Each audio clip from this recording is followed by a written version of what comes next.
Hey everybody, welcome to Oddcast. I'm Joe. It's time for another trailer reaction.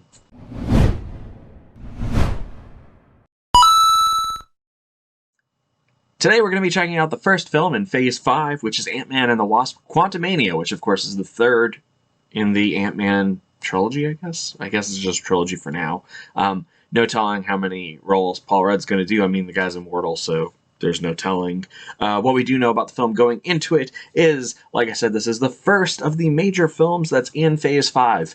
I don't think anything else is coming out before it, and I do know that Phase 4 ends with whatever the events of Wakanda Forever are, so I'm interested to see where we go from there. We also know that this one directly ties into Loki, well, kind of directly into Loki Season 1, because we know that He Who Remains, King the Conqueror, is now let loose, and we do know that he has already been announced as the villain for this project. That said, I'm not sure where Marvel's going next. Phase 4 was kind of a reset phase, so their stuff was kind of a little bit all over the place with like all kinds of stuff, but you can tell that they've got a lot of moving parts. So I'm interested to see if Phase 5 is going to have more of a streamlined effect as we head towards the multiverse saga, which they've already kind of announced. And we also know that in this phase, I think we're expecting the Fantastic Four to show up, which would make sense if they keep Kang's bloodline intact.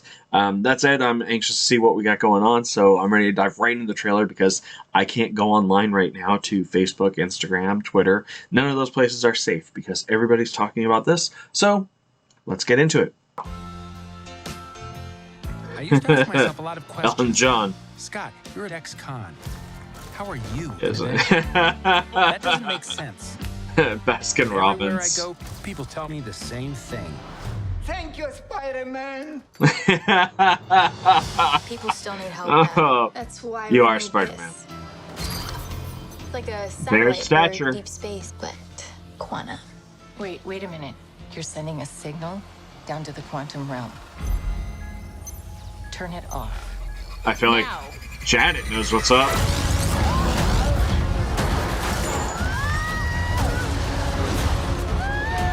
Yeah!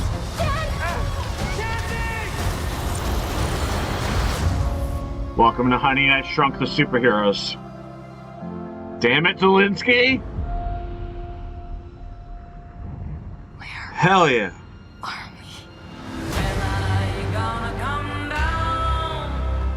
Big spectacle.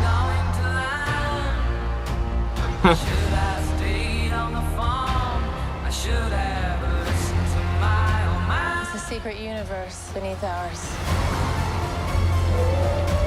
What are you so afraid of? It's not what, it's who. There's something I never told you.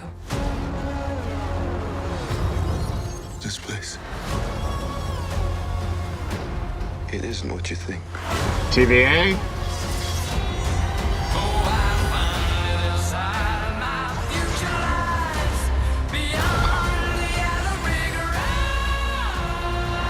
To get you home. And Oh yeah, Bill Murray. time. If you help me, Stature has a suit. so what's it gonna be? Ant-Man.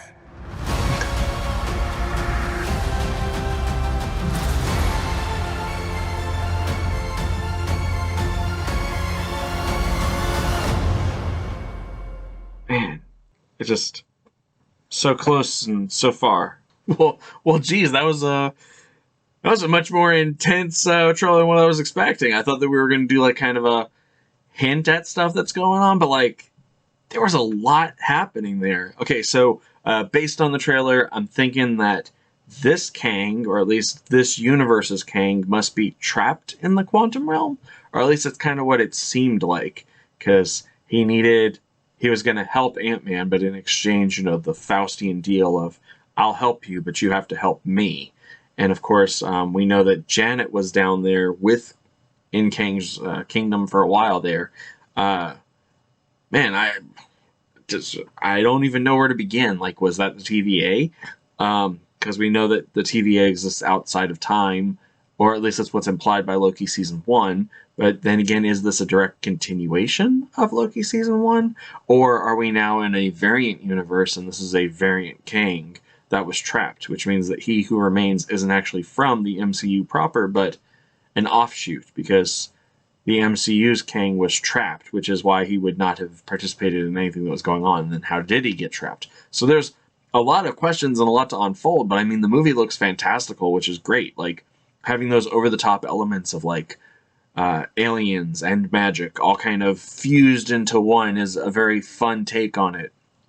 Also, the fact that they gave Cassie a suit, because as we know, the Young Avengers are popping up all over the place, and stature has been hinted at for a while now, so it's nice to see that she's going to get a suit, and then I'm interested to see how tall or how big they let her get, or if it's just going to be like a protective suit, if it's going to be the best of Wasp and Ant-Man suits kind of put together.